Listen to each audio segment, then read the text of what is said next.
up? Welcome to another episode of All Over Voiceover with Kiff VH. When we last left this panel from Stan Lee's Comicon, the Los Angeles Comicon, we had Cissy Jones and GK Bose. What's up, what's up? Welcome back to another episode of All Over Voiceover with Kiff VH. This is part 2 of our panel discussion with Cissy Jones, Amanda Troop, Larissa Gallagher, and GK Bose at Stan Lee's LA Comicon. Oh, we have a question. Oh, yes. Yes, we have a question. Awesome. So I didn't realize before I actually married GK that there are so many different fields of voiceover. You have the trailers, you have the promos, you have, the legal stuff, you have audiobooks, you have commercials, you have animation. Would you recommend for somebody that's breaking in to focus in on one specific field of information, or would you say to diversify and trying to get into a couple different ones to find out what they're good at or what they like? I think this is my opinion. Great question, by the way. It is a very good question. Good job, Star-Lord. Yes. When I started, I took a class for commercial voiceover. And after a few sessions, I went up to the teacher and I said, I like this, but I think I'd be better at animation. And he was like, no, silly. That's too hard to break into. You need to do commercials first. And right. But it's okay because that's a very commonly held opinion. And it makes sense in a lot of ways. But in my experience, it hasn't been easier to get commercial voiceover because I have a cartoony sounding voice, right? So I think you have to know yourself. So if you sound like a trailer voice, maybe do that. Pursue the thing that your instrument wants to pursue. Yeah. That's what I would say. But that's, again, my opinion. Yeah, I would agree. You do have to know what you sound like. And, like you were saying in the beginning, a lot of people don't like to hear themselves. Well, you got to learn how to hear yourself and critique yourself. And, I was a lot like Cissy, too. Like, when I first started, of course, I wanted to do animation. The first thing I ever booked was a video game, and then I did a little animated thing. And so I was like, yes, this is where I'm heading.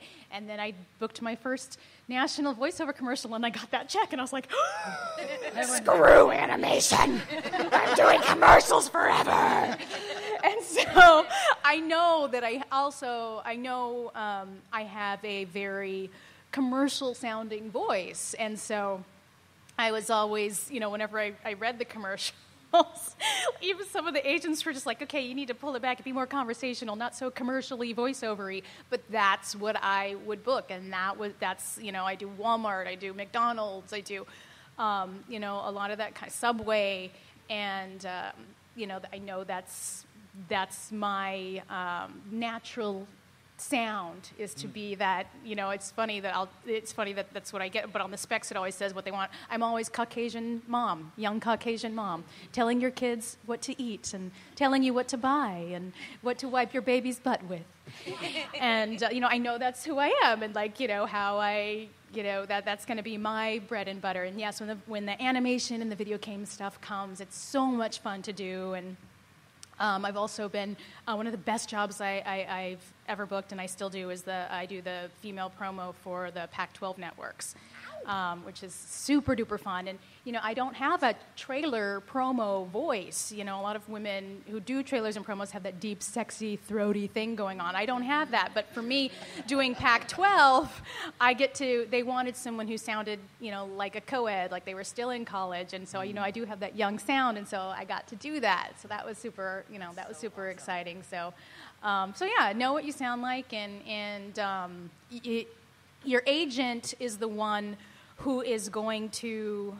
That's the one that you have to stay on top of, because your agent, if you find you're not getting animation copy, you got to talk to somebody. If you're not getting, because I know people who just do animation, they cannot for their life get a piece of commercial copy because their agent's just not giving it to them, or their agent's not giving them promo copy. You do have to ask for those things sometimes, but if you're fortunate enough, your agent will give you all of it.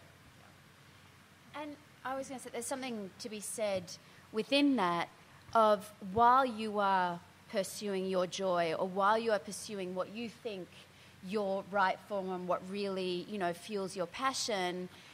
And especially when you're starting out, like, explore everything, because if you can make, $200, $300 an hour saying, "Hi, I'm Julie. This is a call from a debt collector. For information, please press 1." That money is getting you towards your goal. And even though, again, it's not the most exciting thing, doing corporate video, doing telephony, doing all of that sort of stuff, but if you can make money working your craft in not the exciting world, it gives you that joy and excitement to keep striving for that other place, rather than, selling jeans at Nordstrom or whatever. At least you can still be working in your craft, or doing theatre, or doing comedy or stand-up or whatever, but work within the industry, because then it complements everything you do.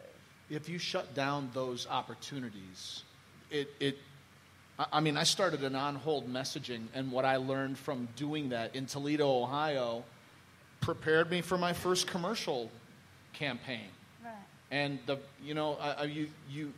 I've always been an ear person. I'm a mimic, and that's helped me with the diversity of my career, because I might not necessarily understand how to break into a promo thing, but if I can mimic a promo thing, and that was a tough thing to kind of figure out. I think that's my advice is to work your ear, really pay close attention to what not that you need to do your own voice, but there is a unique style that fits everything. There's a difference between an audiobook read and a show narration. And listening to both to get a sense of the pace and... Don't TiVo through the commercials. Ever. Yeah. It's the greatest gift to you as an actor that YouTube makes you watch stuff. Don't skip ads. Don't skip them.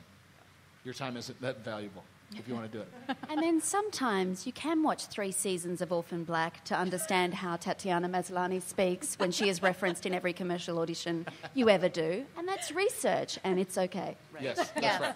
Yes. It helps when the research is good. Yes. Right off your cable bill. It's great. That's right. Just write it off. Awesome.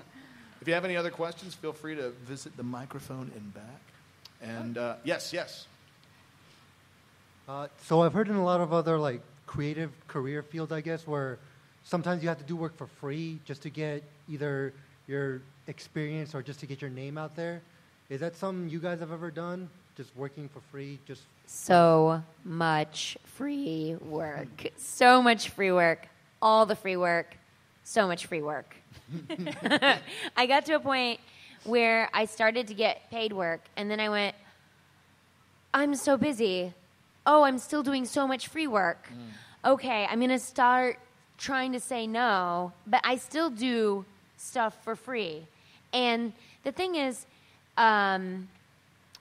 sometimes it's more important about who you're working with than it is whether or not you're getting paid for it.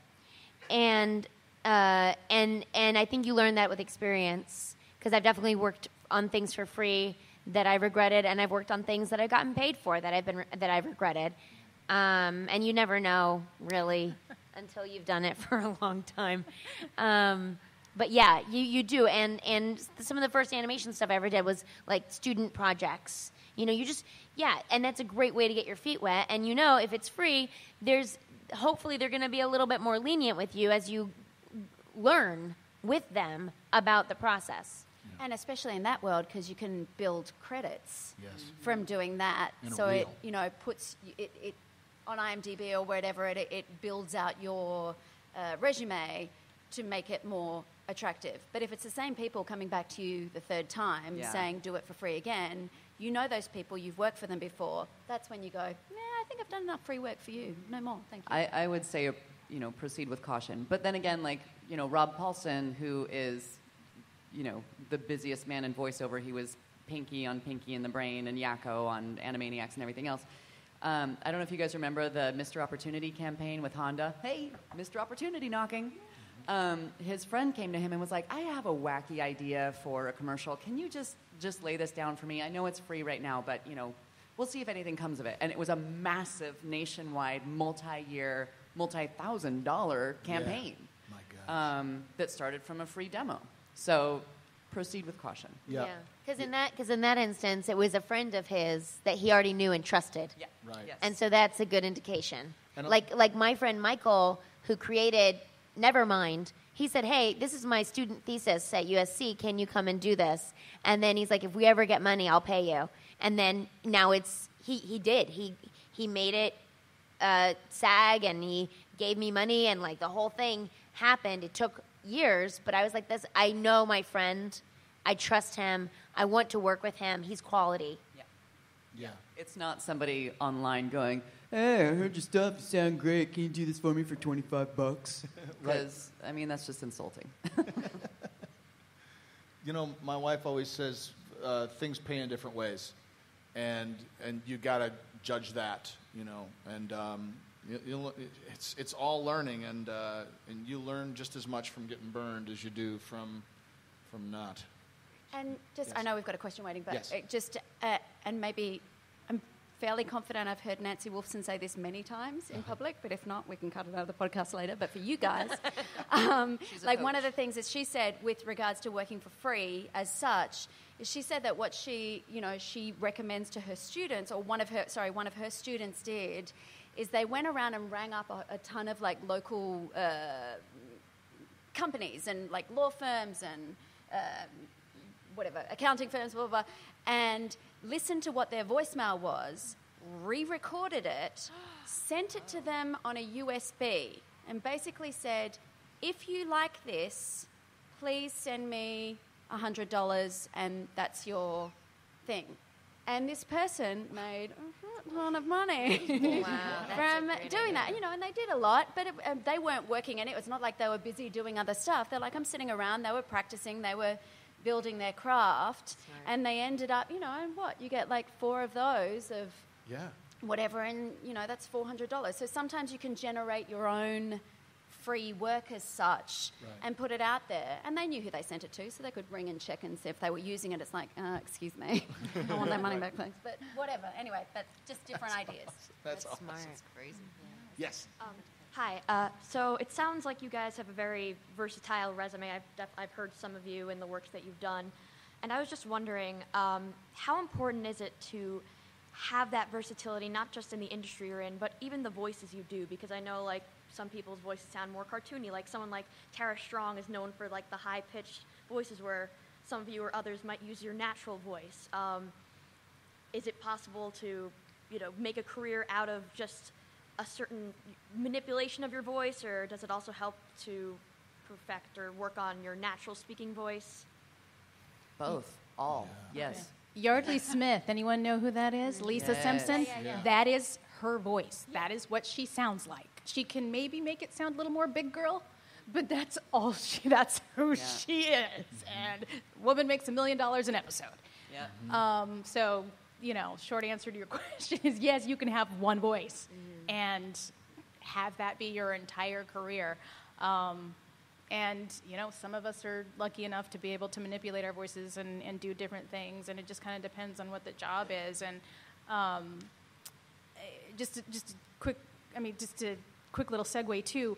If you know you sound like a certain celebrity, I'm not talking impressionist. That's completely different.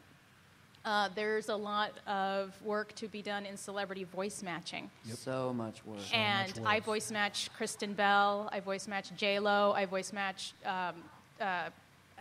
Beyonce. Yeah, girl. And so I mean, and I'm Polynesian, and I'm doing blonde hair, blue eyed Kristen Bell. I'm doing, I'm doing Latina J-Lo. I'm doing, African American Beyonce. So, but I can manipulate. I'm like Kiff. I'm very. I'm musical in that I can copy cadences and nuances in people's voices, and there is a market for that, because those movies that have all that cussing in them, and then you see on the plane or you see on TV someone saying, well, forget you, and cheese and rice, and that's us, because a lot of time those celebrities don't have time to replace their own cuss words, and you'll hear just normal, working actors doing those things. So. And the trailer market is fascinating. Yeah. Because, there might be, the voice of the inner world. But when I've been voice matching Tom Hanks for the Inferno trailers. Oh my God. And I can hear that now that you say that. now that I'm doing it, you can sort of hear it. But, it's we have to get out of Venice, that kind of stuff. But basically, I mean, I didn't know I could do Tom Hanks because I had been doing Vince Vaughn. Yeah, do Vince Vaughn. So my Vince Vaughn is right up here, so I talk like Vince Vaughn from time to time. And it started as an impression, but then when I found out that I could turn it into a match, where it's not enough to sound like him, you got to act like him. Mm-hmm. But I found out by just slowing him down and putting a tie on, it's Tom Hanks. Wow, And- that's great. But I've literally been voice matching him for the past year on that one specific trailer. And that trailer is produced by 5 different trailer houses. Yeah. And the purpose is, it's not like Tom Hanks doesn't necessarily want to do his own work. He doesn't. He's off shooting Inferno. Mm-hmm. But the trailer houses are crafting the story. Like overnight. Overnight, yeah. Like we got to get this thing turned around. We need a 30-second thing, and we have to tell our story. And Tom, in the exposition of the film, doesn't say, we have to get to Venice. Otherwise they're combing through footage. It's easier just to get someone to do it, and they pay you for that. So if that's your freak or your skill set, it's nice to be able to have a couples. And then by all means, like, make a reel. And you don't have to drop $4,000 for a voice match reel. You can do like this.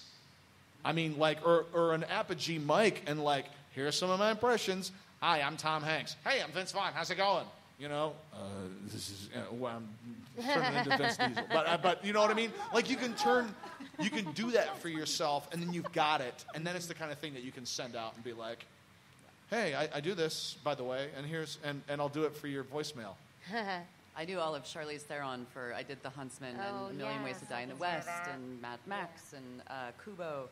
And then Emma Thompson, she's got a bunch of stuff coming up that I do Emma Thompson really well. And she's just British and she's very like, but then I do like Penelope Cruz and Rebel Wilson. And, it's all within the same box. It's just how do you manipulate the box, But for commercial work, you don't really have to change much.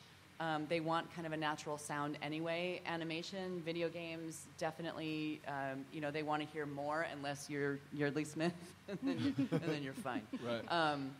But I do know people that have gotten hired on animated shows, and then once they got in there, they have you when you're in a scale session, you get to do 3 voices. 3, yeah. And she lost the job because she couldn't do more than 2 voices. Oh. And they needed somebody that could be more versatile. So for animation, which is a very tough nut to crack, and is a very specialized part of the industry, they do need more typically for that. Video games, same thing. Like we said, The Walking Dead, I've been 9 characters. They're all different characters, but it's accents. It's some are a little higher, some are a little deeper. It's just in the box. Yeah, explore the box. And I think what you were just touching on is there's a difference between, do you do lots of voices and do you do lots of characters? Yeah. And what you want to focus on are your characters, because you can have the same timbre, but you can be 2 different people altogether. And like Richard Horvitz has a great class, if you ever have time, that really helps you find character within whatever this instrument is that you happen to have. And that's a great way to start. Because like what you said with the tie, like you changed characters. Yes. Yes, your tone sounds like both of their tones, but then you also put on those characters, and that's a very important distinction. Different energies. Yeah. Yeah, I had a teacher tell me that in an animation class, like, just, okay, now you're wearing a business suit, and you speak a different way. Okay, now you're just in your socks and your PJs, and you sound completely like different. If you're a biker chick. Yeah, put on a leather jacket and slick your hair back. Now what do you sound like? So yeah, all that stuff, just that mindset, and that not changing my voice, just my attitude. Yeah, attitude. Yeah. And especially to add to that, because you have the situation where it's like we are all playing different characters all the time. The person that I am here talking to you is different than when I talk to my mom, is different, or my mum,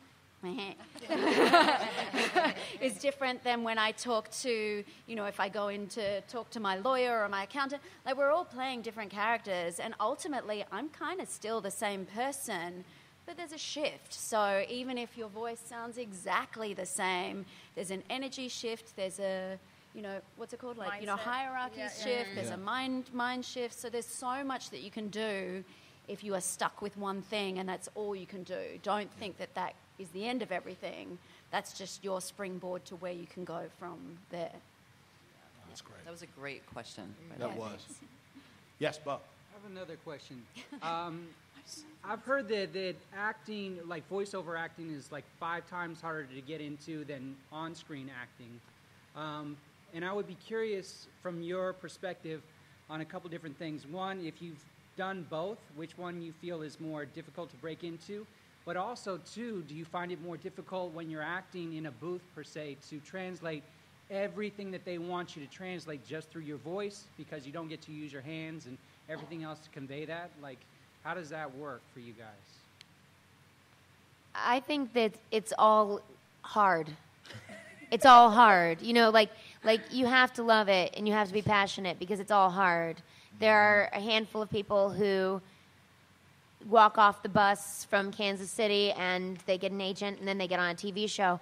That's not normal. Like every working actor worked hard and continues to work hard. That said, I do use my hands in the booth. I love to do this while I'm acting. Because if you're fighting and you're active, it makes your voice sound different than if you're trying to do it just with your throat. You can't do it. It's a different thing. So, I think I might be extremely expressive in the booth, and then I have to pull it way in when I do anything else. I've heard other actors say that and it's hard for them, for people who mostly do on-camera work. They're used to working with other people and having other people to riff off of, or and the camera's not on you, so you can't just say something with a look, in the voiceover booth because nobody's looking at you. Thank God. Whew. But anyway, you have you don't have that. That crutch. A lot of actors, feel like they use their other fellow actors it's all responding, and you don't have anyone to respond to in the booth except you have your script and it's all in your head and you have your director telling you what to do. But sometimes I've heard a lot of people say they have a hard time bringing it to the booth. Whereas those of us who do this for a living, like when I do every blue moon I will do an on-camera thing. I've been told, okay, tone it down. You're being too crazy. Tone it down. The camera sees you. It's okay. It's okay. I'm like, oh, okay. So yeah, I have that problem as well. I don't do on camera. I have no interest in on camera. I respect people immensely that do. But for me, I love being in a booth. I love letting the craziness that's in my head come out of my face, and hopefully people respond to it. I also don't want to be told that I'm too fat for a role, or I'm too this for a role, or I'm too blah for a role. Like, in voiceover, it doesn't matter what you look like, it matters what you bring to it, and I love that. And I think, similarly, if you do stand like this in the booth, you are going to be very limited in what you will book, because everybody wants to hear you moving, and especially with video games and animation, it's big and it's bold and it's blah, blah, blah. And now I'm just going off on a tangent, but that's my very limited. It's fun. It's a fun tangent. I talk for a living, you guys. It's great. I've recently, I still do a fair amount of on camera, and I had a much harder time getting representation on camera than I did in voiceover.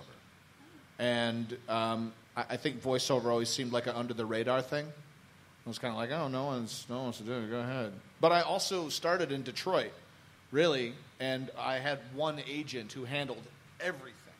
So that made life a lot easier. When I went to Chicago, it was the first time I had representation that was separate, where I had a voiceover agent and then I had a commercial and on-camera agent. And it was all on camera. But then coming in Los Angeles, you need a theatrical agent and then a commercial agent and then a voiceover agent and then a voiceover agent specifically for voice matching or promo. So your team becomes larger, which is great because it helps you, hyper-focus. I have a manager who just sends me voice match stuff. You just want to maximize your opportunity for auditions. And that's, for me, it's been about the diversity of roles just because it's like, this work is too hard to rely on one avenue for myself. That's why I try to spread into audiobooks or on-camera stuff and comedy or and yeah, move in the booth. It's good. But wear quiet clothes. Don't wear jewelry. Oh, Yes, yeah. yes. I've had to throw shirts away because they're too loud. Before jobs, we all have go-to outfits probably for voiceover work, but sometimes I'll be like, oh, I have this shirt. I wonder if I can wear it. And I'll hold it up to my ear and I'll move the fabric against it. And if I can hear it, I go, no, can't wear that. Yeah.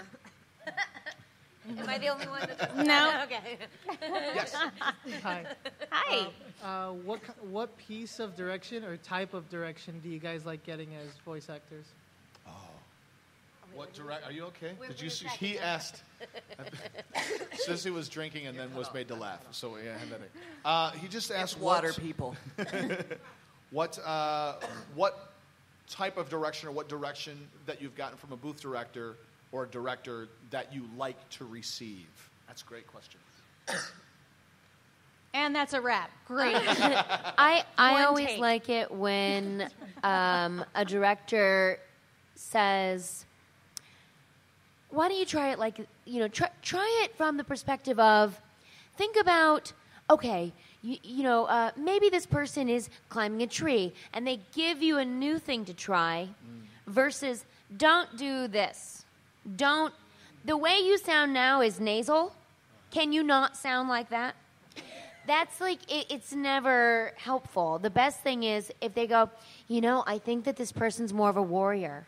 Oh, okay. Then I will take it out of my nose. Oh, I get it. Okay, they're not bookish. So always a positive add-on versus a detraction. That's great. Yeah. That's really great. Yes. I mean that, and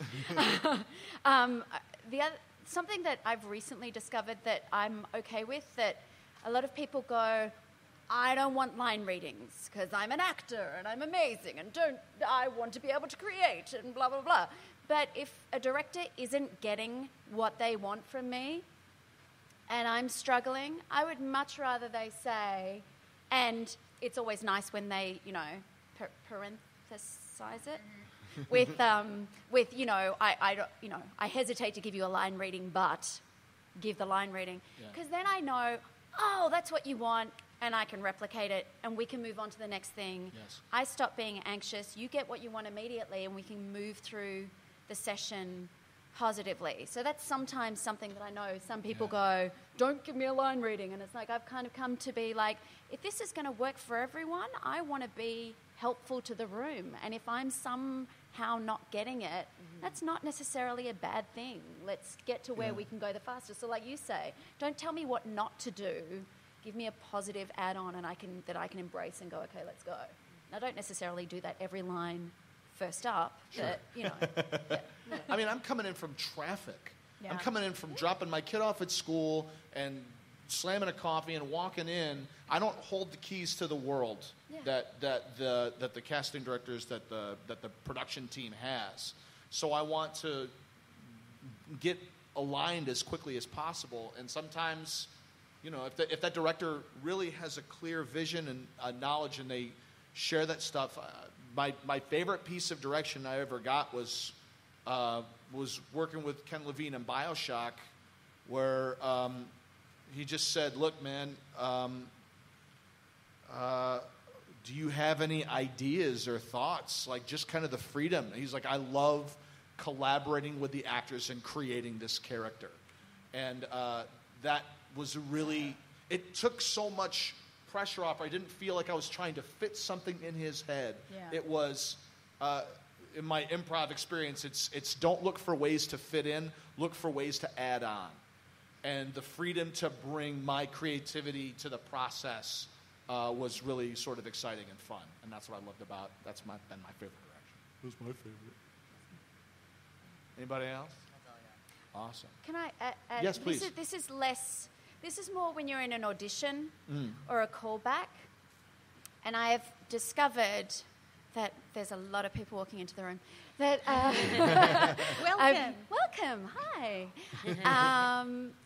I've discovered that sometimes if you're in that audition or callback, or sometimes even the session itself, if you're getting a ton of direction and it's all conflicting, or you're going, but you just asked me to be, a 10-year-old girl, and now you're saying a warrior, and blah, blah, blah. Sometimes it's A, because they don't know what they want, and they're just playing to see if they can find, that's it, grab onto that. Sometimes if it's an audition or a callback, they're doing it to test you, to see your resilience, to see what your flexibility is or how much you do have. If they need to hire you, then they can go, great, because we can get 10 people out of her, or we can get 2 people. So don't necessarily be thrown if you're in an audition or in a session when that happens, And I have an example of, I've never said this out loud, but the very first Monster High session I did, when I went in, and it was like, I get to be the new voice of Laguna Blue, and this is amazing, and they love me. And it was there was 8 people. There were, the voice director, the actual, the animation director, the producer, and everyone had their ideas of what they wanted.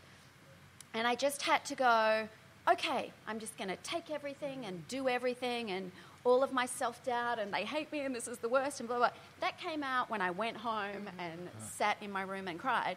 But then I walked in the next day, and they were like, yesterday was amazing. You were so great. But so it's like that sometimes it's not about you. A lot of the time, it's not about you. It's about so many other things, and that sometimes conflicting direction or opposites is, yeah.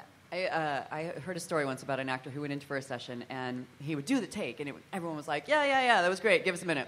And then they turn off the mic, and you can't hear what's going on, but you see them, and they look at each other, and they're like, just making these horrible gestures. So he left a little recording device in his backpack just to hear, what goes on the other side of the booth. And they were like, yeah, that was great, give us just a minute.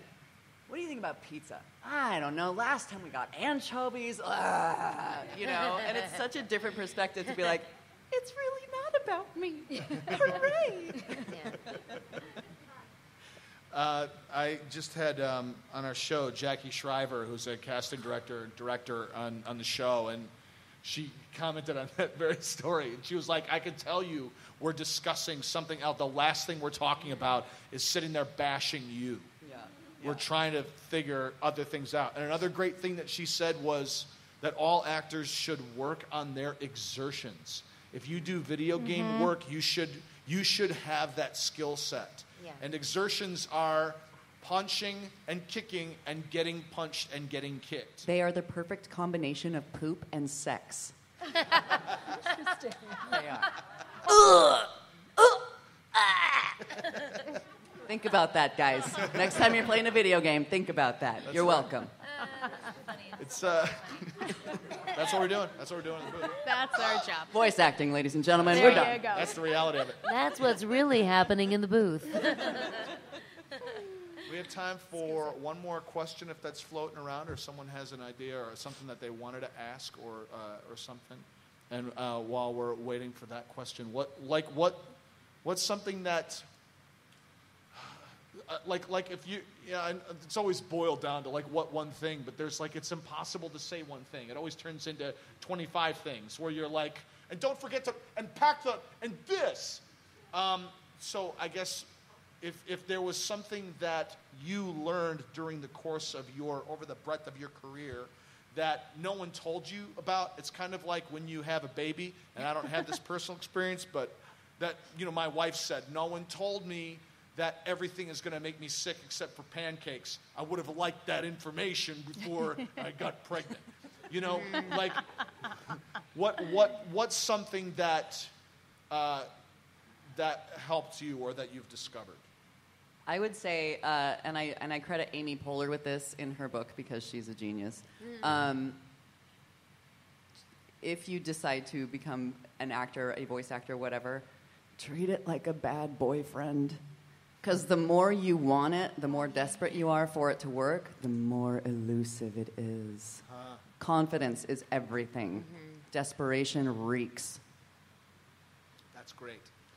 I would say if you want it, work very hard for it. Do everything you can to get it.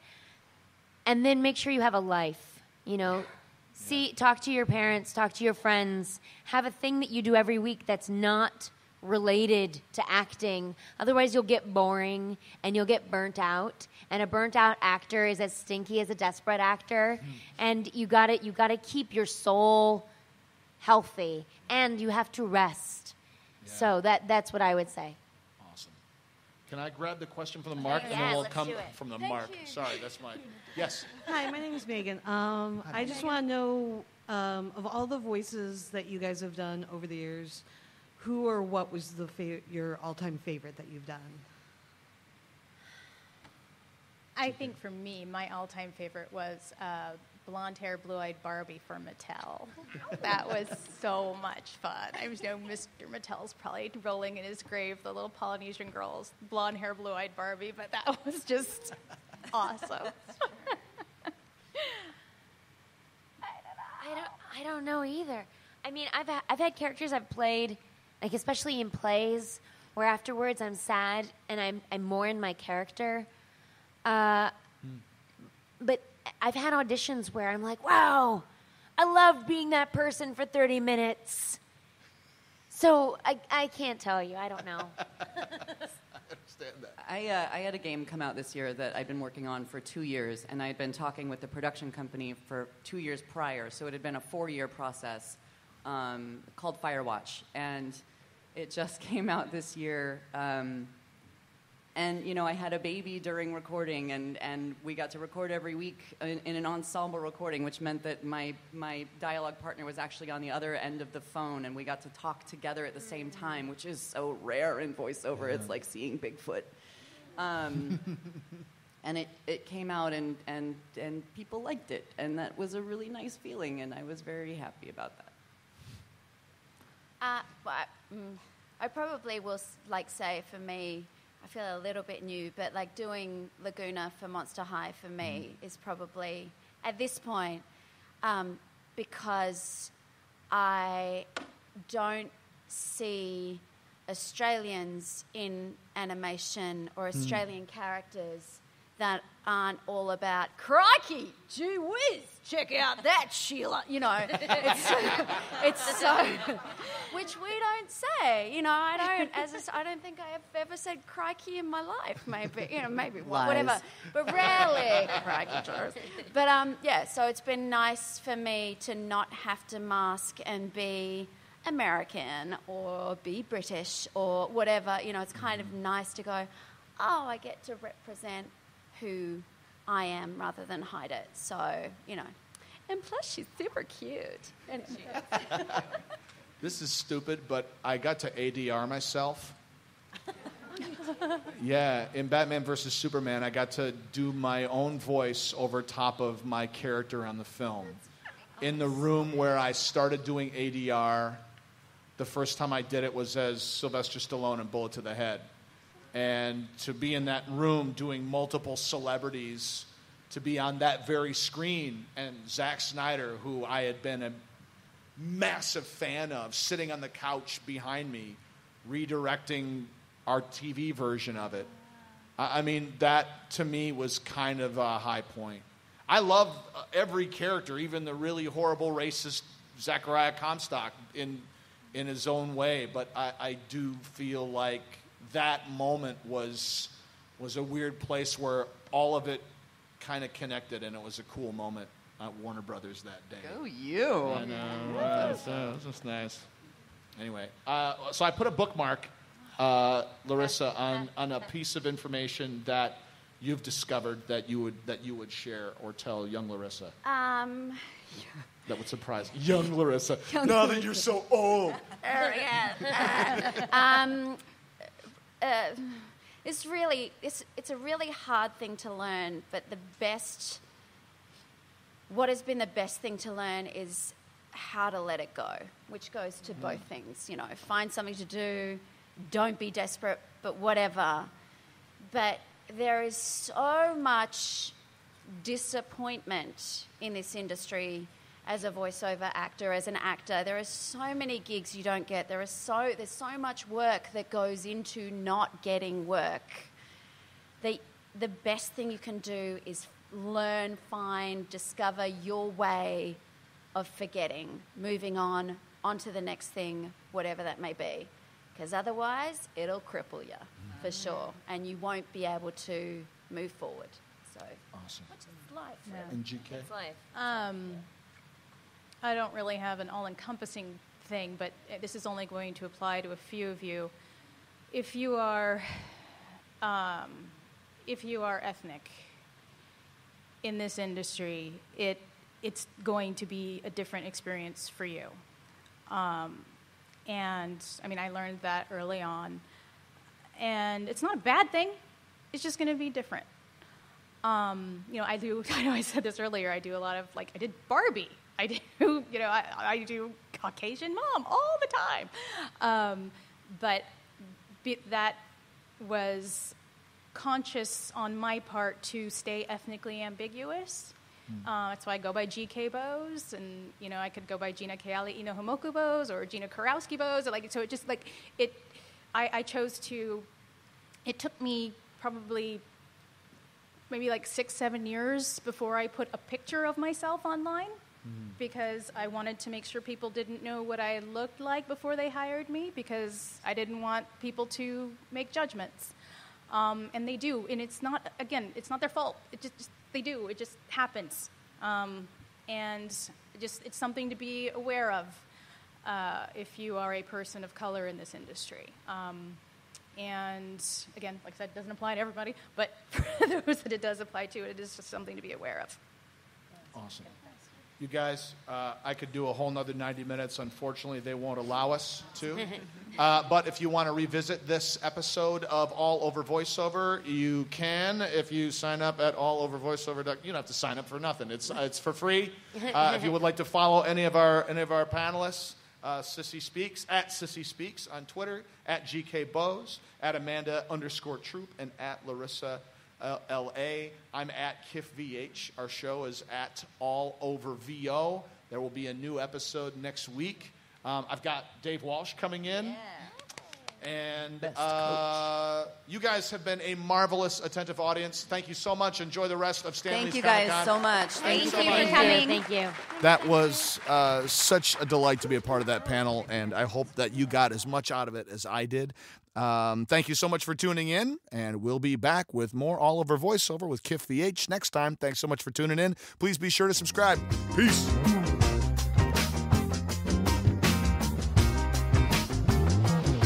This has been All Over Voiceover with Kiff VH. For questions to be either answered on Twitter or on an upcoming cast, tweet to the show at AllOverVOKiff. Till next week, you get what you get and don't get upset. Claim victory and depart the field.